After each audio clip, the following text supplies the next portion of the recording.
Welcome to the deep dive. Today we're really getting into semaglutide, specifically its role in weight loss, which everyone seems to be talking about. Right. We've got insights from a couple of key sources, A Patient's Guide to Better Health, and Slim by Science. And our mission really is just to pull out the most important stuff for you from these guides about this medication. Exactly. So whether you're just curious, trying to get your head around the science, or, looking for solid info, we're going to break down what these sources say. Okay, sounds good. So let's start with the basics. Semaglutide. It's in that class of drugs called GLP-1 agonists. And originally it was all about type 2 diabetes. Why was that? Well, it basically mimics a natural hormone, GLP-1, and this hormone is super important for blood sugar. It triggers insulin release, and it also tells the body to produce less a glucagon, helps keep things balanced. Got it. But then there's this other effect, right? The weight loss connection. Yeah, exactly. And this is key. It slows down how quickly your stomach empties. So you feel full longer after eating? Precisely. That feeling of fullness, it naturally makes you eat less overall, and that is what really caught everyone's attention for weight management. Okay, let's dig into the weight loss science a bit more then. I mean, we all know the basic idea. Burn more calories than you eat, right? Yeah. Calorie deficit. Right, the fundamental principle. And our sources talk about insulin's role managing blood sugar, yes, but excess gets stored as fat. And then GLP-1 comes in, regulating appetite, signaling fullness. And influencing insulin too. But here's the interesting part with semaglutide. It does what GLP-1 does, but it hangs around in the body for much longer. Longer lasting effect, okay. And it's not just about feeling full. The sources also mention metabolism, suggesting semaglutide might give it a little nudge, help burn a few more calories. A potential metabolism boost too, interesting. Yeah, along with that stronger sense of fullness, it all helps create that calorie deficit needed for weight loss. So what's the hard evidence? Let's talk clinical trials. The STEM program, right? Semaglutide treatment effect in people with obesity. Yep, the STEP trials. Pretty significant stuff. Step 1, for example, looked at over 1,900 adults, BMI 30 or more. And the results? Quite striking. The semaglutide group, who also had lifestyle coaching, lost almost 15% of their body weight on average. 15%, wow. Yeah. Compared to the placebo group. They also had lifestyle intervention, but only lost about 2.4%. So a huge difference. And it wasn't just people without diabetes. Step 2 focused specifically on people with type 2 diabetes. Similar setup. And the results there. Still significant weight loss. Around 9.6% for the semaglutide group versus 3.4% for placebo. It shows consistency. Okay. Then step 3, that added intensive behavioral therapy. Right. For people with BMI 27 or higher, the semaglutide group plus therapy hit an average of 16% weight loss. Placebo was just under 6%. 16%. And step 4 looked at keeping the weight off. Exactly. It showed that those who lost weight on semaglutide tended to maintain it better than those switched to placebo who regained some weight. So these trials clearly show it works, especially with lifestyle changes. Yeah. But it's not magic. Definitely not. Both sources are very clear. It's a powerful tool, yes, but not a magic bullet. Effort is still required. Right. And just to put some more numbers on it, that New England Journal of Medicine study, 1961 adults, Right. BMI 30 plus, that's where the 14.9% versus 2.4% figure comes from. And then there was that longer 2-year trial by Novo Nordisk, over 3,000 people. What did that find? It showed sustained weight loss, 15.3% in the semaglutide group over 2 years, compared to only 2.6% in the placebo group.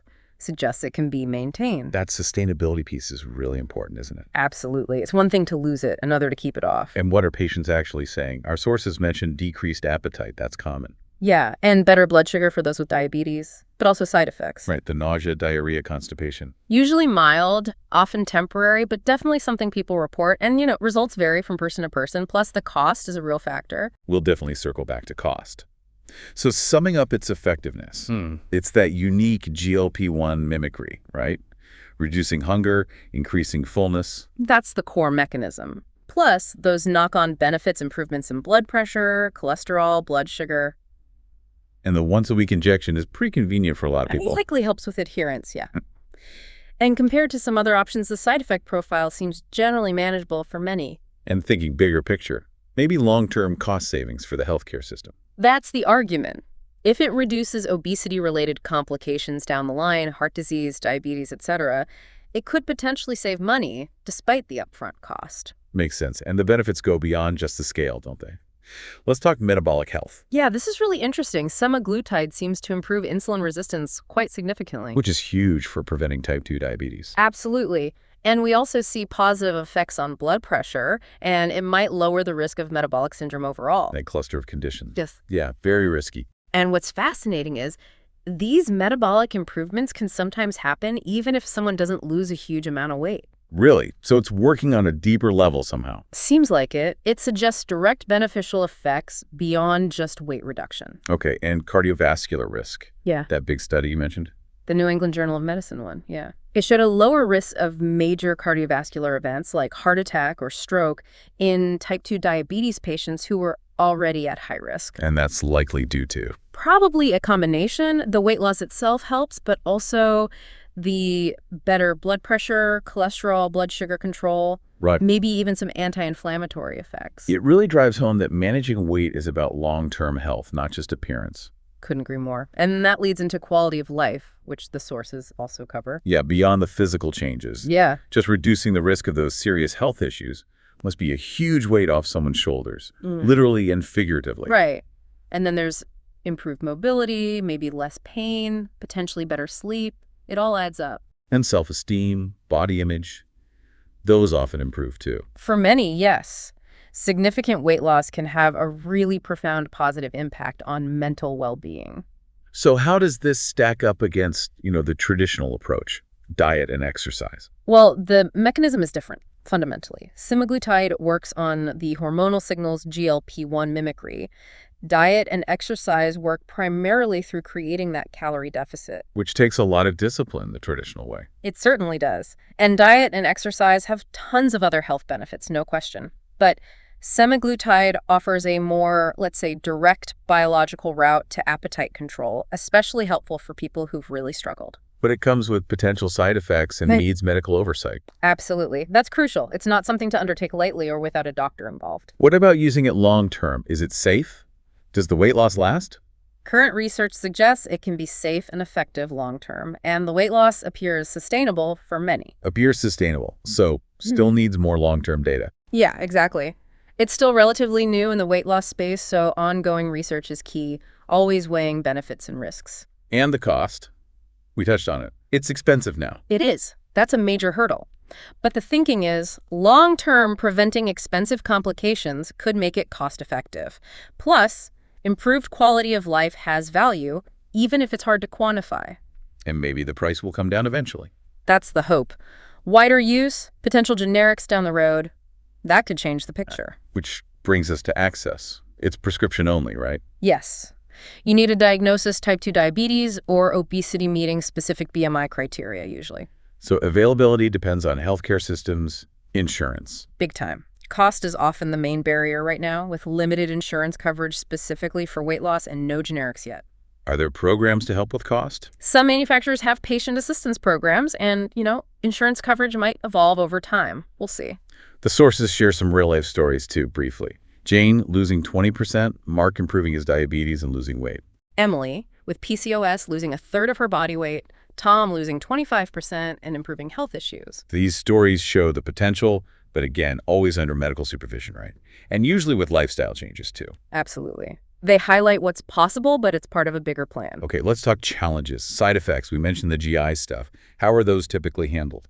Usually by starting with a really low dose and increasing it very gradually, that helps the body adapt. And the cost barrier that needs bigger solutions. Yeah, requires efforts from manufacturers, insurers, policymakers. It's complex. What about sticking with it?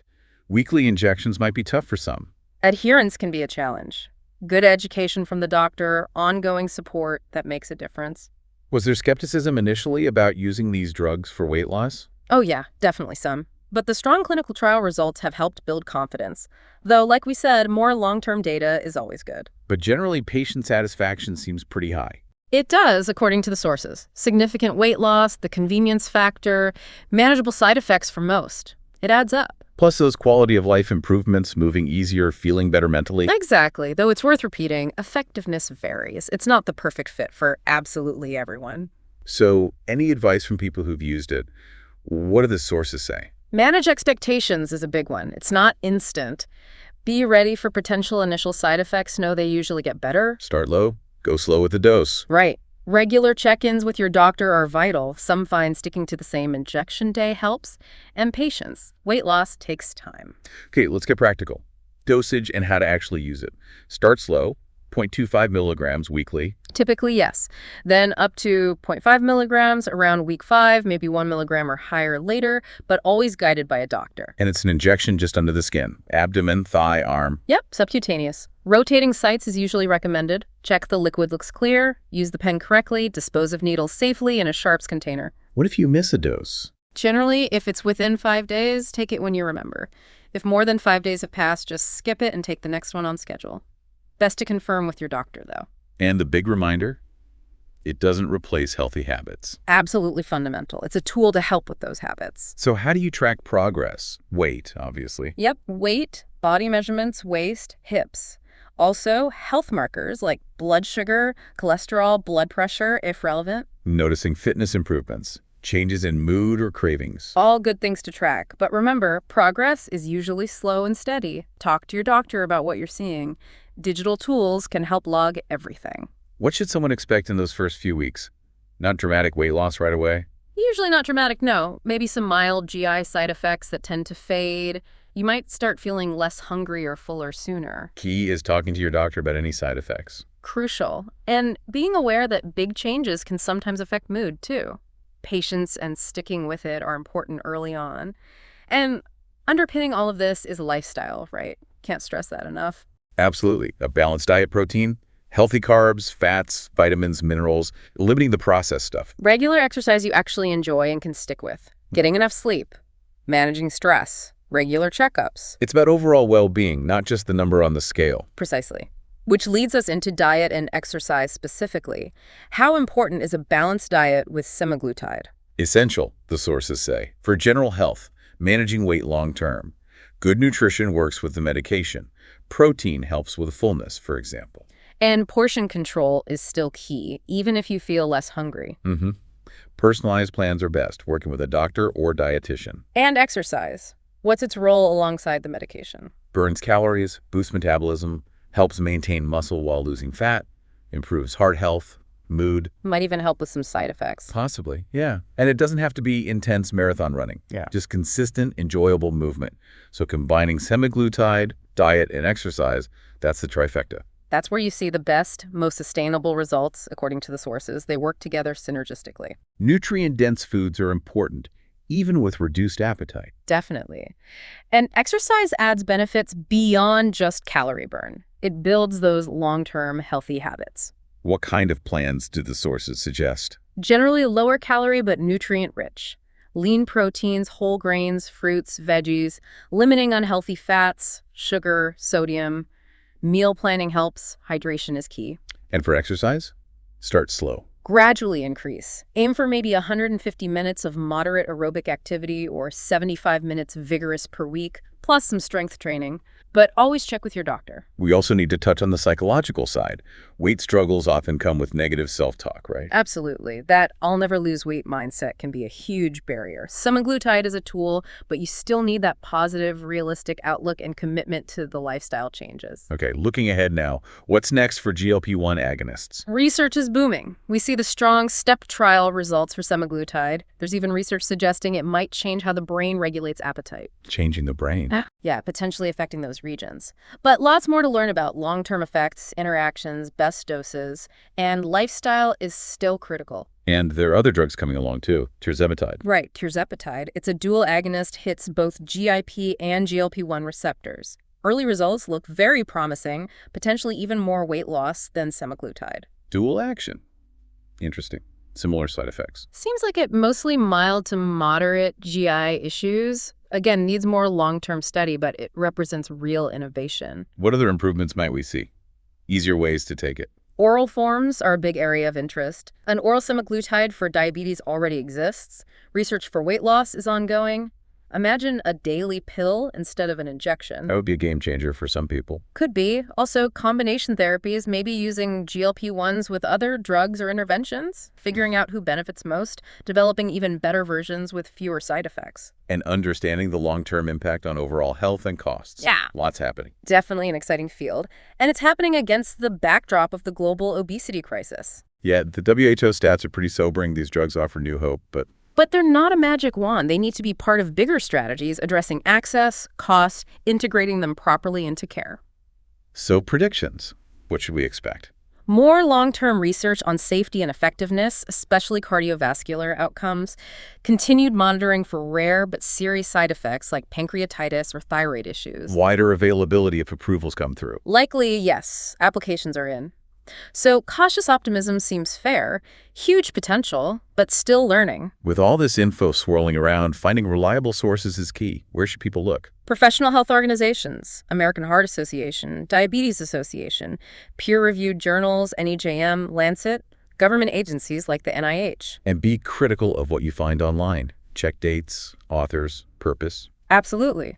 Is it education or trying to sell something? Understand correlation isn't causation. Look at multiple credible sources. What about support groups? Can they help? Hugely valuable, the sources say, online or in person. Sharing experiences, tips, just knowing you're not alone. Helps with motivation, practical advice on side effects or diet. Exactly. Can debunk myths too, but not a substitute for your doctor's advice. Which underscores the need for healthcare support throughout this process. Crucial. For the prescription, dosage, injection training, monitoring, side effect management, lifestyle advice, psychological support, the whole package. The sources also list other resources, specific books, websites like Medscape or Mayo Clinic, forums. Lots out there, TED Talks, Khan Academy, but always evaluate the source and remember it doesn't replace talking to your own doctor. Now, throughout this, we wanted to weave in Dan Hollis's perspective from Slim by Science.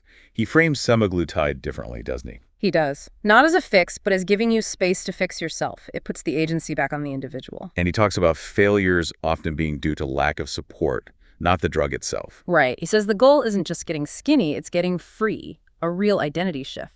Planning for after the weight loss is vital. His quote about support being neurobiological scaffolding really sticks out. It does. It highlights how fundamental support is for lasting change. He differentiates weight loss, the biology, from staying there, which he links to your personal narrative, your identity. So understanding how it works helps people get better results. That's what Hollis suggests in Slim by Science. Knowledge empowers consistency, and tracking everything physical and emotional is key. Support systems and tackling the psychological side are critical for long-term success. Absolutely.